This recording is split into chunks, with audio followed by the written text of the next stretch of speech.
He was just a teenager walking home, no hoodie pulled up, no music blasting, no trouble in sight. Yet flashing lights cut through the quiet night, and men claiming to be authorities closed in on him. No badge, no real power, just anger, control, and the color of his skin as their excuse. Within minutes, his freedom was gone, and his family's world spun into chaos. But what they didn't know was that this boy's mother carried a power none of them expected. How far would she go to expose the truth and make them pay? It was the kind of evening that carried no warning. The sun had already dipped below the horizon, leaving behind streaks of orange and violet that melted into the darkening sky. For most families in the neighborhood, it was dinner time, clinking silverware, murmured conversation, the glow of televisions lighting up living rooms. For Jordan Williams, a 16-year-old high school sophomore, it was just another walk home from basketball practice. He had taken this route 100 times before. Same cracked sidewalks, same familiar trees,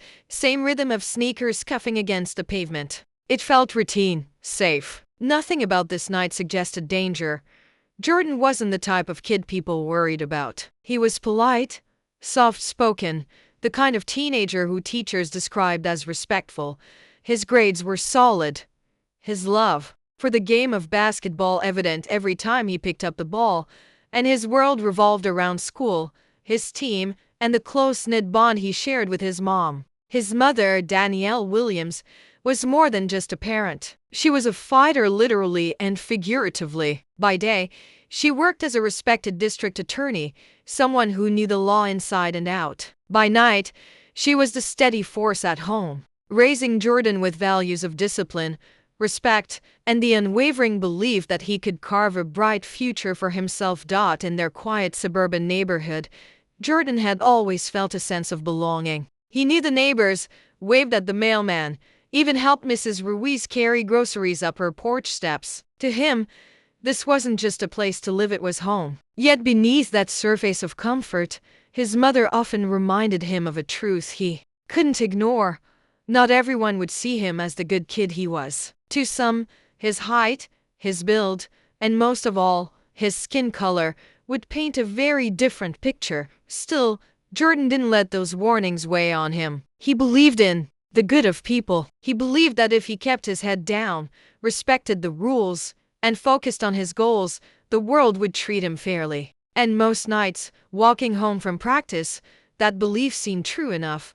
But on this evening, there was something different, something Jordan couldn't yet sense. A car lingered at the end of the block, its headlights cutting across the road in an almost deliberate way. A pair of men sat inside watching. Their polo shirts and utility belts gave them the look of authority, but something about them felt off. They weren't local police, though Jordan wouldn't notice that detail right away. For now, he just walked, earbuds tucked into his pocket, backpack slung over one shoulder, his thoughts still on the game he'd played just an hour earlier.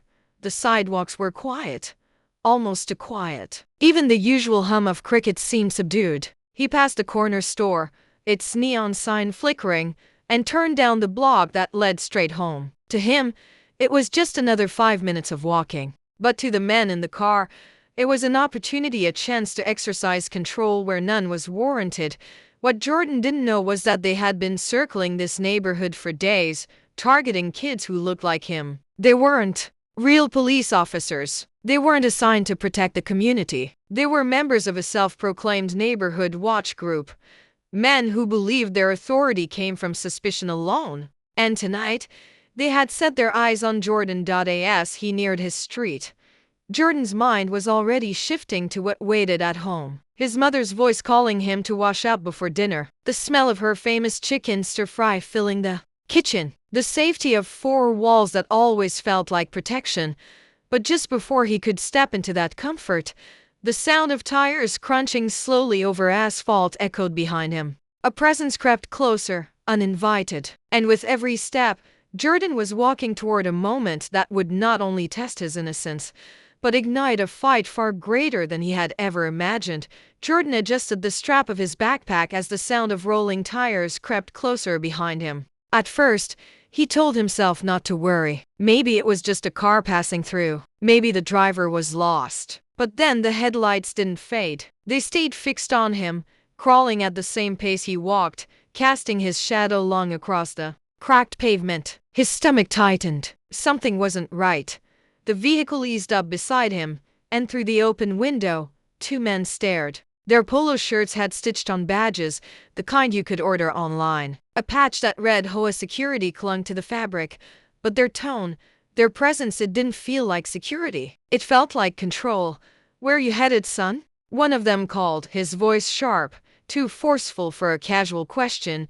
Jordan hesitated. He didn't know them an answer. This was his neighborhood, his street. But before he could respond, the second man opened the passenger door and stepped out. Heavy boots struck the pavement, deliberate and intimidating. "We've had reports of suspicious activity," he said flatly, his eyes narrowing on Jordan as though his very existence in that space was a crime.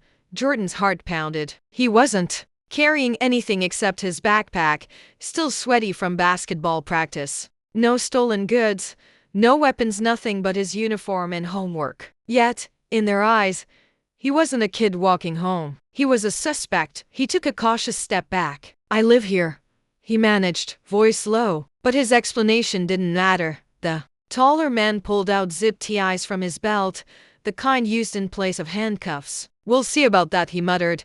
Panic surged through Jordan's chest. He glanced up the street, just a few more houses until home. If he could reach his door, if his mom opened it, everything would be fine. But before he could even consider moving, the man lunged forward, grabbing his arm with bruising force. Jordan stumbled, the concrete scraping his knee, his backpack slipping off. "Stop resisting," the man barked, though Jordan hadn't fought back. It was a script, a justification for what they were already set on doing. The other man got out of the car, blocking the sidewalk. Neighbors' blinds fluttered. A porch light flicked on. People were watching, but no one stepped outside. To them, it looked like an arrest, official, lawful. And Jordan, pinned under the grip of two self-proclaimed enforcers, had no way to prove otherwise. Fear gave way to humiliation. His cheeks burned as one of them twisted his wrists behind his back, tightening the plastic restraints until they cut into his skin. He wanted to scream, to call for his mother, but his voice caught in his throat. The more he struggled to explain, the more they painted him as the aggressor.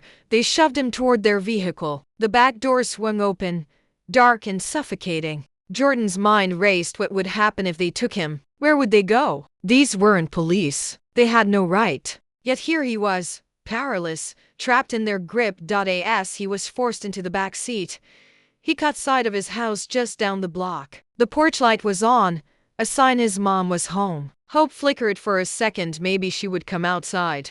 Maybe she would see. But then the door slammed shut, locking him inside, cutting off that fragile thread of comfort. The car pulled forward, slow at first, then faster. Jordan's breath came in shallow gasps, his chest tightening with every turn of the wheels. He wanted to believe someone would stop them, that any second a real police car would appear. But the streets were empty, silent, complicit. For the men in the front seat, this was just another night. Another lesson to teach a teenager who had committed no crime but walking while black. For Jordan, it was a nightmare unraveling in real time, one he couldn't wake up from.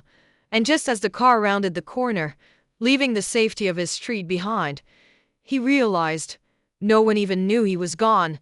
The air inside the car was suffocating. Jordan's wrists throbbed from the plastic restraints, his skin raw where the TIs cut deep. Every bump in the road jolted him, pressing the fear deeper into his chest. The man in front didn't speak much, only short, clipped words exchanged like soldiers on a mission. To them, he wasn't a kid, a son, a student. He was prey they had finally cornered. They pulled into the dimly lit parking lot of an abandoned strip mall on the edge of town. The engine cut off, leaving only the sound of Jordan's shallow breaths. His heart hammered so violently it felt like his ribs might crack. One man swung the back door open, yanking him out by the arm. His knees buckled, but they dragged him across the cracked asphalt as if he weighed nothing.